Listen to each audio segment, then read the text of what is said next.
Students, today we are going to start the disorder named ODD, यानी oppositional defiant disorder. Oppositional defiant disorder sometimes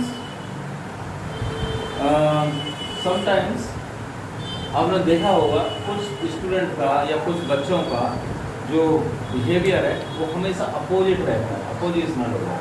ठीक है, तो oppositional ODD is a condition in which child display an ongoing pattern of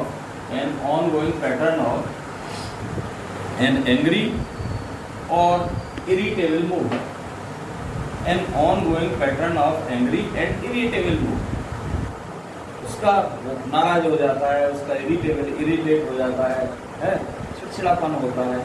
defiant और आर्गुमेंटिव behaviour, उसका जो behaviour है वो आर्गुमेंटिव हो जाता है, आपसे बहस करना शुरू कर देता है. And vindictiveness towards people, vindictiveness towards people in authority. और जो अथॉरिटी है उसके लिए पूरी विंडिक्टिवनेस यानी कि एक तरह से चैलेंज हो जाता है ऐसी सिचुएशन को हैंडल करने. हैं तो ये बेटा और होता है यानी अपोजिशनल डेफिएंट डिसऑर्डर. ये क्या एक कंडीशन है इन विच चिल्ड्रन, इस कंडीशन में बच्चा क्या करता है, display an ongoing pattern of angry and irritable mood. Angry and irritable mood ये ऑड होता है. ऑड क्या है, डिसऑर्डर है, ODD. ठीक, जिसमें बच्चा एंग्री होता है, गुस्सा हो जाता है, बहुत ज़्यादा चिड़चिड़ा हो जाता है ना ये. और उसका जो बिहेवियर है वो आर्ग्यूमेंटिव होता है, आर्ग्यूमेंटेटिव बिहेवियर हो जाता है. तो ये उसका बिहेवियर है. The child's behaviour often disrupts the child's normal daily activities including activities with in the family and at school. चाहे वो फैमिली के अंदर उसकी एक्टिविटीज हो, चाहे स्कूल के अंदर हो, वो सारी की सारी एक्टिविटीज में उसका बिहेवियर चेंज हो जाता है. ये होता है और अपोज करना शुरू कर देता है, विरोध करना शुरू कर देता है. ठीक है. मैनी चिल्ड्रन एंड टीन्स, बहुत सारे चिल्ड्रंस होते हैं या टीन्स होते हैं, आपने देखा होगा कई बार हैं, उनमें अदर बिहेवियर प्रॉब्लम्स हो जाती हैं. बहुत सारी बिहेवियरल प्रॉब्लम्स और भी हो जाती हैं, ऑड की वजह से ही होती हैं. सच एज ADHD उनमें हो जाता है. ADHD जो अमेरिकन डिसऑर्डर आपको स्टार्टिंग में कराया था वो हो जाता है. लर्निंग डिसेबिलिटीज हो जाती है, लर्न नहीं कर पाते हैं. ठीक है, मूड डिस्टर्ब हो जाता है. और भी बहुत सारी चीज़ें हैं जो ऑड की वजह से हो जाती हैं, इनकी वजह से हो जाती हैं. एंजाइटी डिसऑर्डर्स होते हैं, वो हो जाते हैं. अगर हम बात करते हैं behaviour of student with odd, ODD, यानी स्टूडेंट का बिहेवियर अगर वो और डिसऑर्डर से सफर्ड है तो कैसा हो जाता है. देखिए, persistent to comply with instructions और रूल्स. वो जो इंस्ट्रक्शंस हैं, रूल्स हैं, है ना, उनको फॉलो नहीं करता, उनको कंप्लाई नहीं करता. ठीक है, एक. दूसरा, फॉलोइंग इन एक्सेप्ट रेस्पॉन्सिबिलिटी, वो रेस्पॉन्सिबिलिटी नहीं ले पाता है, उस रेस्पॉन्सिबिलिटी को ख़त्म कर देता है, उसको एक तरह से पल्ला झाड़ देता है, भाई मैं नहीं करूँ. ठीक. Easily annoyed, angry and irritated, आसानी से वो एनॉयड कर देता है, एंगर हो जाता है और इरिटेटेड हो जाता है. वर्बल हॉस्टिलिटी ये भी इसी में हो जाता है. Verbal hostility to others, verbal hostility कई बार तो वर्बल हॉस्टिलिटी करना शुरू कर देता है और एब्यूज लैंग्वेज भी यूज़ करना शुरू कर देता है, यहाँ तक पहुँच जाता है. ठीक है, तो ये भी इसका एक बिहेवियर है. नेक्स्ट है deliberate testing of the limits. Next है बीइंग डेलिब्रेटिंग एनोइंग और एग्रीवेटिंग अदर्स। बीइंग डेलिब्रेटिंग एनोइंग, जो डेलिब्रेट करता है, गुस्से में बात करता है दूसरों के साथ, और बहुत सारी चीज़ें हैं जिनके साथ ये स्टूडेंट का बिहेवियर चेंज हो जाता है, उस चिल्ड्रन का बिहेवियर चेंज हो जाता है, जो कि और डिसऑर्डर से सफर होता है। ये सारी चीज़ें हैं जिनकी वजह से ये हो जाता है। और ठीक, अगर हम इसके सिम्टम्स की बात अगर हम लोग करें कि what are the symptoms of ODD, तो बेटा अगर सिम्टम्स की हम बात करें तो मेनली जो सिम्टम्स हैं वो है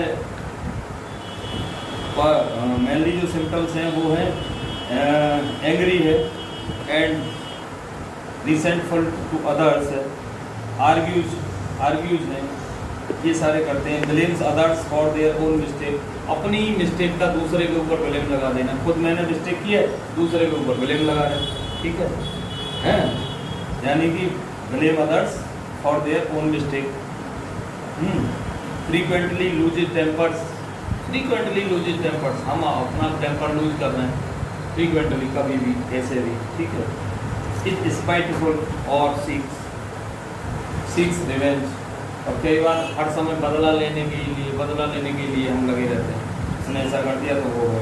एंड टचली एंड इजीली अनॉयड, ये सारे के सारे सिम्टम्स होते हैं किसके, ऑड के, और how we can manage the ODD disorder, अगर हम ऑड डिसऑर्डर को कैसे मैनेज कर सकते हैं।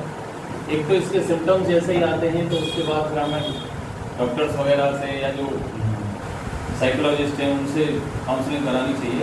सेकेंडली फैमिली में मेंबर्स भी उसके साथ सिंपैथेटिक एटीट्यूड रखें और काउंसलिंग करें, और स्कूल्स के टीचर्स और उनके द्वारा भी उसकी समय समय पर काउंसलिंग होनी चाहिए, जिससे कि उसके बिहेवियर में चेंजेस आते हैं, ठीक है। इस तरह से हम इसको मैनेज कर सकते हैं। अभी तक मैंने आपको 4 डिसऑर्डर्स बता दिए, एक ADHD बताया, एक SPD बताया, ठीक है, एक मैंने आपको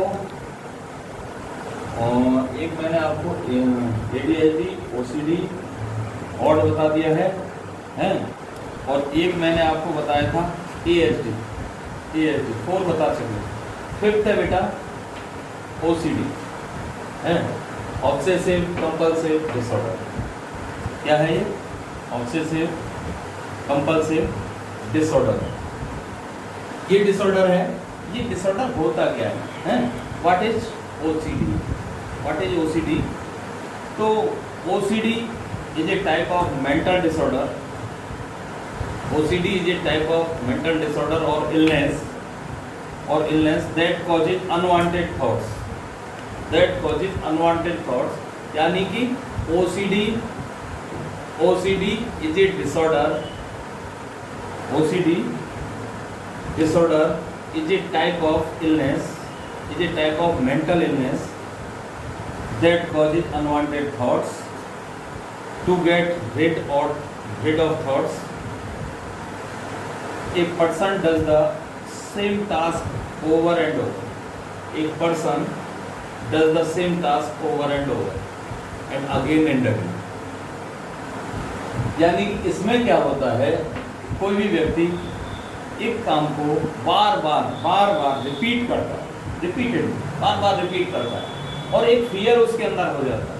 उसको हमेशा यही लगता है, उसके माइंड में बहुत सारी थिंकिंग आती है, बहुत सारे थॉट्स आते हैं कि भाई अब ये नहीं, अब ये। अभी आपने देखा होगा कई बार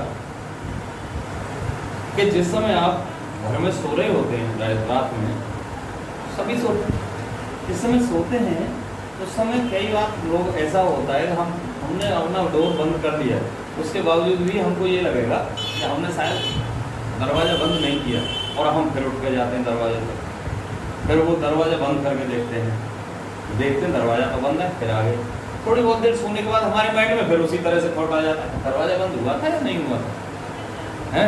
यानी कि हम लगा के आए हैं, दोबारा देख भी आए हैं, फिर भी हमारे माइंड में आ गए भाई, है। तो बेटा वो ऑब्सेसिव कंपल्सिव डिसऑर्डर से रिलेट होता है ना। ये मेंटली डिसऑर्डर है that people feel the need to check things repeatedly. इसमें जो व्यक्ति है where people feel the need to check things repeatedly, बार बार उनको चेक करते हैं। परफॉर्म सर्टेन रूटीन्स रिपीटेडली, या हम जो सर्टेन रूटीन्स हैं, रूटीन वर्क हैं, उनको बार बार चेक करते हैं। तो ये OCD होता है, ठीक है। एक OCD इज ए क्रॉनिक और लॉन्ग टर्म इलनेस, एक क्रॉनिक इलनेस है और लॉन्ग टर्म इलनेस है, काफ़ी लंबे समय तक रहती है। That can take over your life, है हर्ट योर रिलेशनशिप, आपके वो रिलेशनशिप को हर्ट भी कर सकते हैं। And limit your ability to work और go to school, and limit your ability, और वो आपकी एबिलिटी को लिमिट कर देती है। Limit your ability to work, आपके वर्क करने की एबिलिटी को लिमिट सीमित कर देती है। और गो टू स्कूल, और वो स्कूल तक जाती है। तो ये बेटा OCD होता है, ठीक है। चीज़ों को बार बार इस तरह से रिपीट करना है। इसका ट्रीटमेंट वही मैंने आपको बताया, ट्रीटमेंट में काउंसलिंग होती है, काउंसलिंग के द्वारा हम कर सकते हैं। Such as cognitive behavioural therapy है, कॉग्निटिव बिहेवियरल थेरेपी जिसको हम CBT कहते हैं, कौन सी CBT बोला जाता है। समटाइम्स मेडिकेशन है, समटाइम मेडिकेशन है। टिपिकल सेलेक्टिव सेरोटोनिन रेपुटेक इनहिबिटर्स है, CBT और CBT है। ये भी इसके द्वारा भी हम इसको काउंसलिंग वगैरह करा सकते हैं। और भी बहुत सारे कुछ डॉक्टर्स वगैरह की एडवाइस लेने के बाद, कुछ काउंसलिंग के बाद, कुछ फैमिली सपोर्ट के बाद, तो हम लोग इसका ट्रीटमेंट करा सकते हैं। लेकिन ये बहुत लॉन्ग टाइम इलनेस होती है, लंबे समय तक ये इलनेस बनी रहती है। एक फियर भी होता है, एक डर सा, एक भय जैसा भी लगता है। तो ये सब ऑब्सेसिव कंपल्सिव डिसऑर्डर होता है।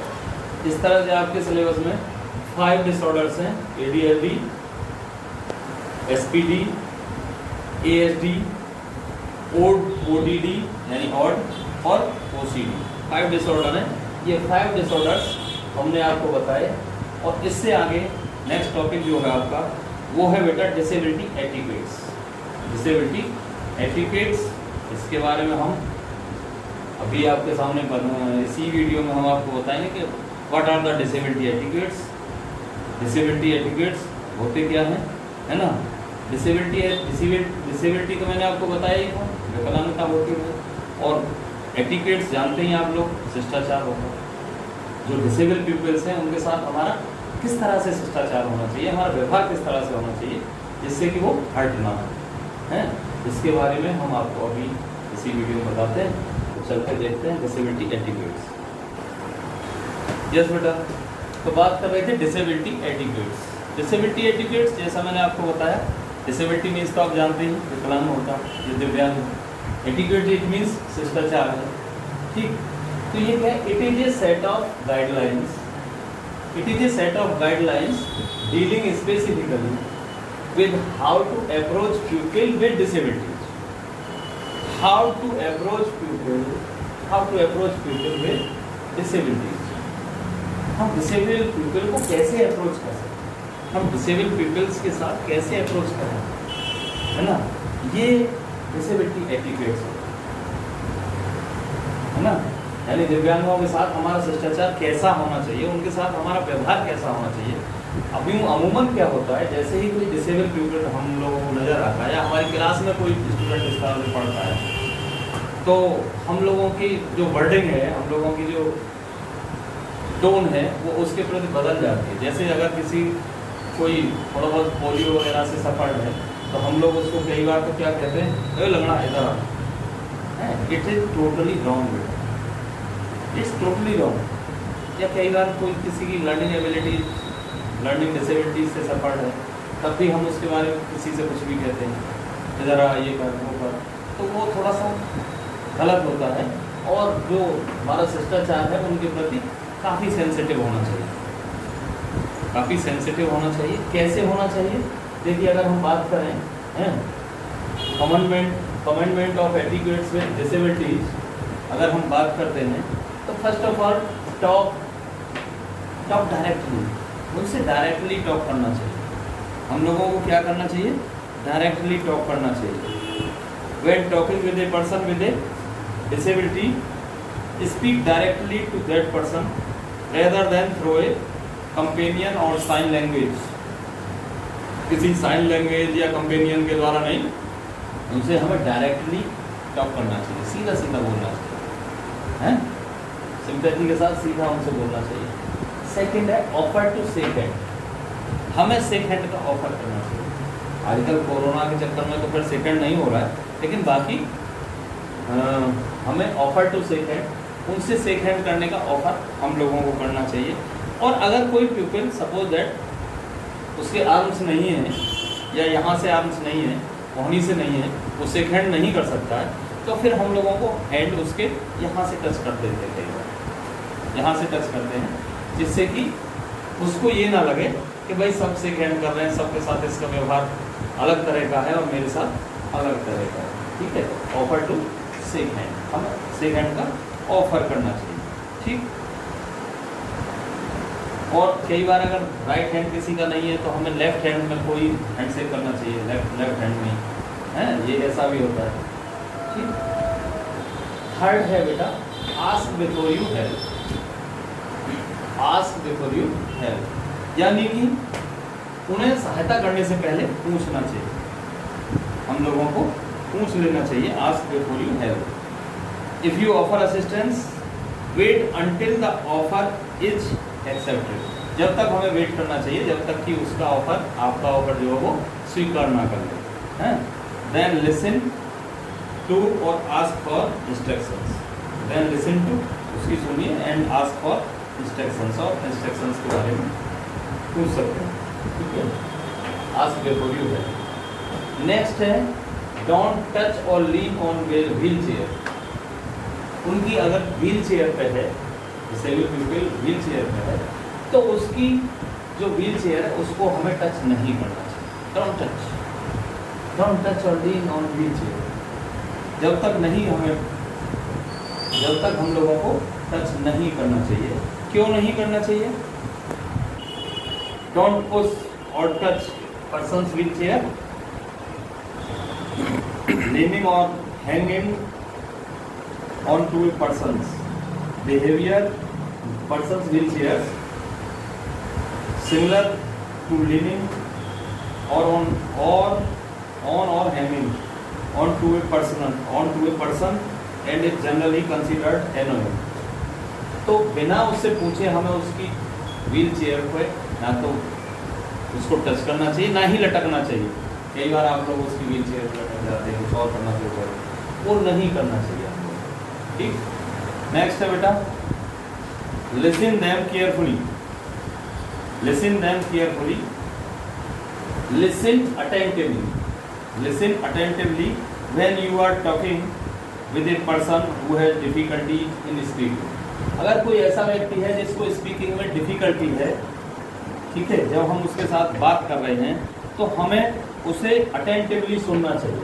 पहले उसको अटेंटिवली सुनना चाहिए, ध्यान से सुनना चाहिए, जिससे कि उसकी बात हमारी समझ में आ जाए और हम उसका कई बार मजाक बनाना शुरू कर देते हैं, वो ना बनाए। ठीक, be patience and wait for the person to finish rather than correcting और स्पीकिंग फॉर द पर्सन।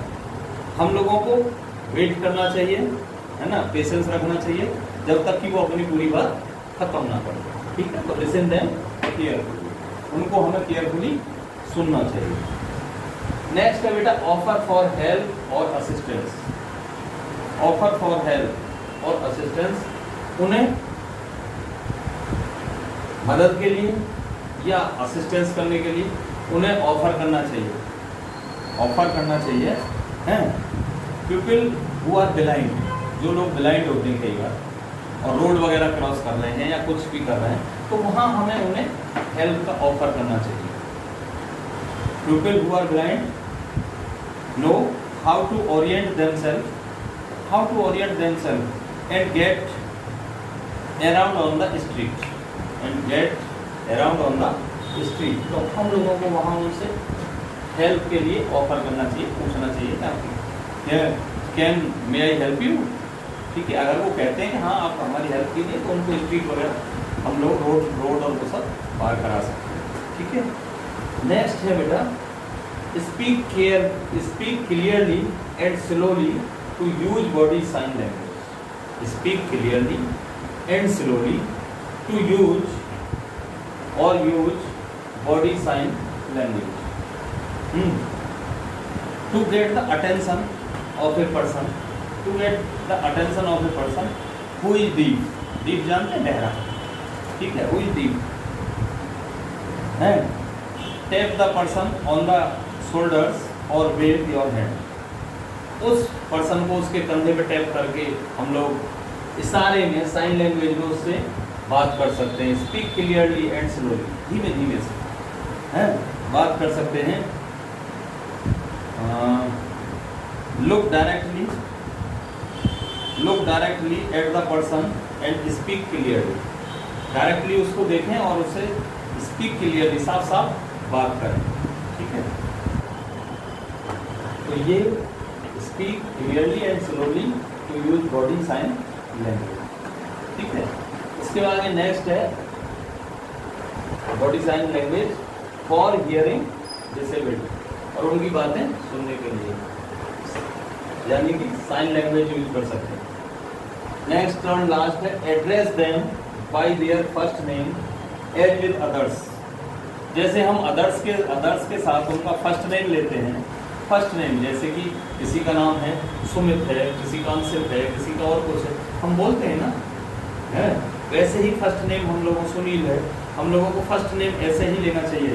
ऐसा नहीं लेना चाहिए कि ए टोटा या ए कुछ भी, मतलब इस तरह की अब्यूज लैंग्वेज उसके प्रति हम लोगों को नहीं बोलनी चाहिए। ठीक है, तो एड्रेस दें, उनको ऐसे ही एड्रेस करना चाहिए जैसे कि हम और पीपल्स को जनरली करते हैं और उनका फर्स्ट नेम लेके एड्रेस करते हैं, वैसे ही हमें उन लोगों को भी एड्रेस करना चाहिए। क्लियर? तो ये बेटा आप लोगों का डिसेबिलिटी एटिट्यूड्स है, यानी कि दिव्यांग लोगों के लिए क्या क्या शिष्टाचार होना चाहिए, कैसे कैसे उनके साथ व्यवहार होना चाहिए, ये डिसेबिलिटी एटिट्यूड्स है उनको। तो यहाँ तक मैं समझ रहा हूँ आप लोगों के समझ में आ गया होगा क्लियरली है। और आज के लिए इतना ही, फिर आगे आप लोगों का इस यूनिट में केवल 5 और 10 मिनट का एक वीडियो रह गया है, 5 और 10 मिनट्स। इसमें है advantage of physical activities for children with special needs. जो स्पेशल नीड्स वाले चिल्ड्रन हैं, CWSN चिल्ड्रन हैं, उनके लिए what are the advantages of physical activities, what are the advantages of physical activities for CWSN के लिए फिजिकल एक्टिविटीज की क्या क्या एडवांटेजेस हैं, एक ये, और एक टॉपिक रह गया है आपका strategies to make physical activities accessible for children with special need. जिस समय हम स्पेशल नीड चिल्ड्रंस के लिए फिजिकल एक्टिविटीज बनाते हैं, फिजिकल एक्टिविटीज की क्या क्या स्ट्रेटजीज होनी चाहिए, कौन कौन सी रिक्वायरमेंट होती है, किस तरह के इक्विपमेंट्स वगैरह, और ये सब बहुत सारे रूल्स एंड रेगुलेशन सिंप्लीफाई किए जाते हैं, और कई बार उनके जो इक्विपमेंट्स हैं उनमें भी चेंजेस किए जाते हैं। ये सब हम नेक्स्ट वीडियो में आप लोगों के साथ शेयर करेंगे। तब तक के लिए धन्यवाद। तो